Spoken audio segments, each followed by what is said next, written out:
यार back with another vlogger. क्या हाल चाल है सब दोस्तों का? ठीक ठाक है, फिट फाट है, हैप्पी शैप्पी है मेरे दोस्तों का क्या हाल चाल है? अच्छा दोस्तों, तो कल मैंने एक व्लॉग अपलोड किया था चाचू चाहत का। चुप कर बे कुत्ते।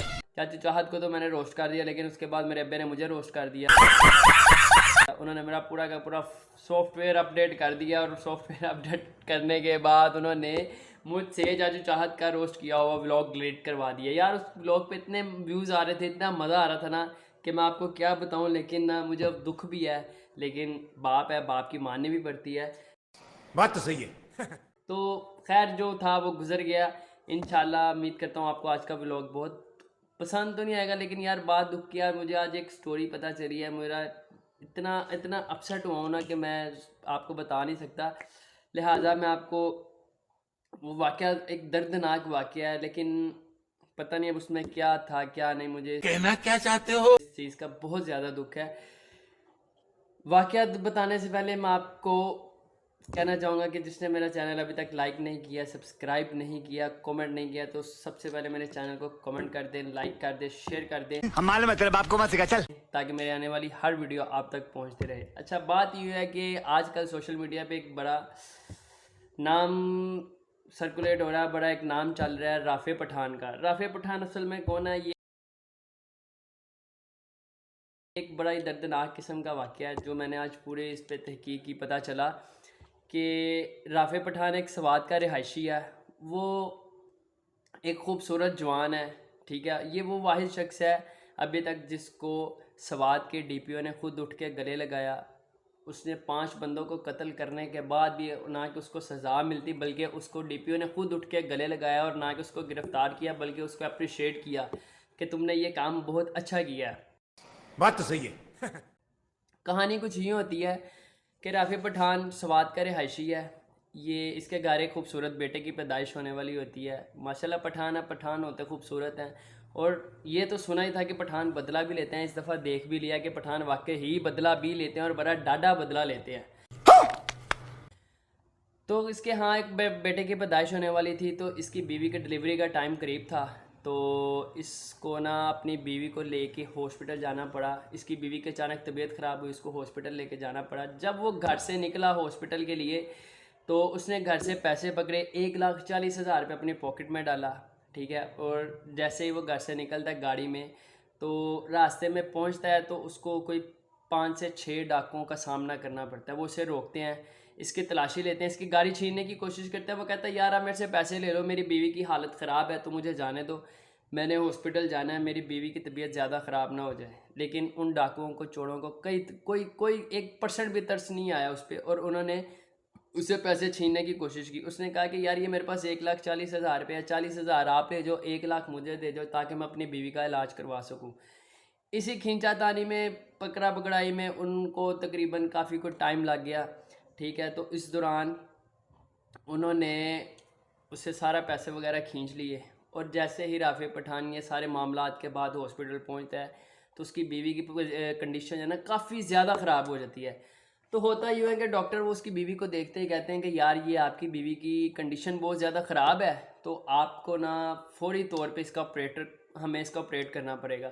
वो जैसे ही इसका ऑपरेट करना शुरू करते हैं, ऑपरेट करने के बाद वो डॉक्टर आता है, वो राफे पठान को कहता है कि मैं, ये मामला होता है तकरीबन रात को कोई 8 से 9 बजे के दरमियान ये सारा वाक़या होता है। उसके बाद डॉक्टर ऑपरेट करने के बाद बाहर आता है, तो वो राफे पठान से आके कहता है, उसके गले लगता है, उसको कहता है यार मैं तुम्हारी बीवी को और तुम्हारे होने वाले बच्चे को नहीं बचा सकता।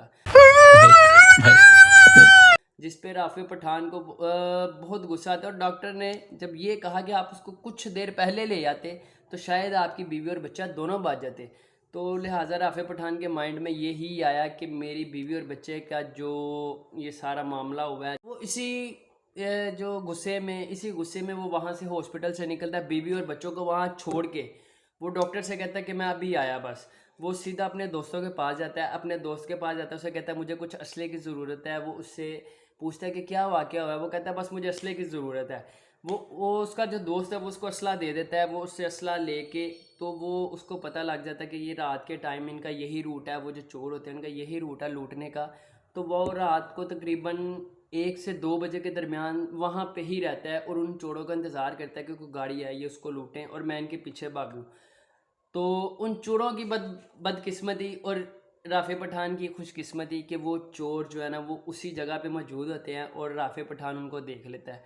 जैसे ही वो चोरों को देखता है, राफ़े पठान ने पूरे 1 से 2 से 3 चोरों को तो ब्रेस्ट मार के फौरी तौर पे उनको कत्ल कर देता है। पीछे बचते हैं 3 जो कि अपनी जान बचा के भागने की कोशिश करते हैं। राफ़े पठान उनकी जान छोड़ने के बजाय उनका पीछा करता है और जैसे ही वो उनके पीछे भागता है, राफ़े पठान 2 चोरों को, जो 2 डाकू होते हैं, उनको मज़ीद कत्ल कर देता है।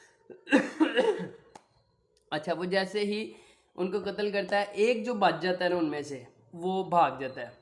अच्छा, अब वो उन्हें कत्ल करने के बाद वो जो भागने में फ़रार हो जाता है, राफ़े पठान उसका पीछा छोड़ देता है। वो अब वापस आता है हॉस्पिटल, अपनी बीवी की लाश लेता है और उसको लेके घर पहुंच जाता है, उनके कफन दफन का इंतज़ाम करता है।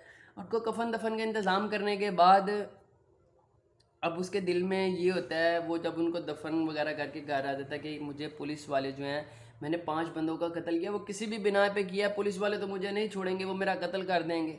अभी वो ये सोचता ही है तो उसको पुलिस वालों की कॉल जाती है कि आप राफ़े पठान बात करें। उसने कहा जी आप फौरी थाने आ जाए। राफ़े पठान बजाय इसके कि वो भागता, वो खुद उधर चले जाता है पुलिस स्टेशन। अभी वो डीपीओ साहब के ऑफिस में एंटर होता ही है तो उसको फौरी तौर पे जो है ना डीपीओ साहब उठते हैं और उठ के गले लगा लेते हैं। उसको गले के लगाते हुए एकदम हैरान हो जाता है, परेशान हो जाता है कि ये क्या हो रहा है, और उसको सारी बात बताते हैं कि तुमने ऐसे रात को 5 डाकुओं को कत्ल किया है, एक तुमने छोड़ दिया, वो जो एक तुमने छोड़ा उसको हमने मार दिया है, ठीक है।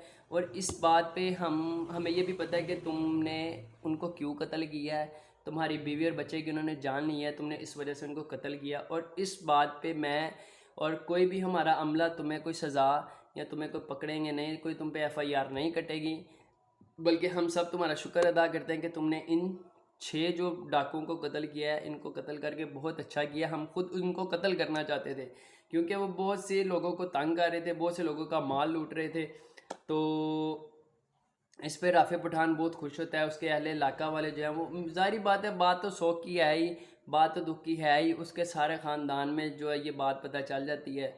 तो फिर इस तरह जो है ना राफ़े पठान को पुलिस वाले भी छोड़ देते हैं, उस पर कोई एफआईआर नहीं दर्ज होती। तो लिहाजा दोस्तों ये था सारा वाक़या राफ़े पठान का, ठीक है।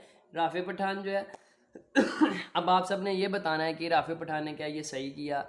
मेरे ख्याल में जो मेरी ज़ाती राय है वो यही है कि राफ़े पठान ने बहुत अच्छा किया, ताकि आने वाले मज़ीद किसी को नुकसान ना पहुंचाते, किसी की माँ बहनों को ना तंग करते, किसी का माल ना लूटते। तो ये राफ़े पठान ने एक बहादरी का मुजाहरा किया है और जिस तरह राफ़े पठान ने किया है, हमें भी अपने पास इर्द गिर्द सबको ऐसे करना चाहिए।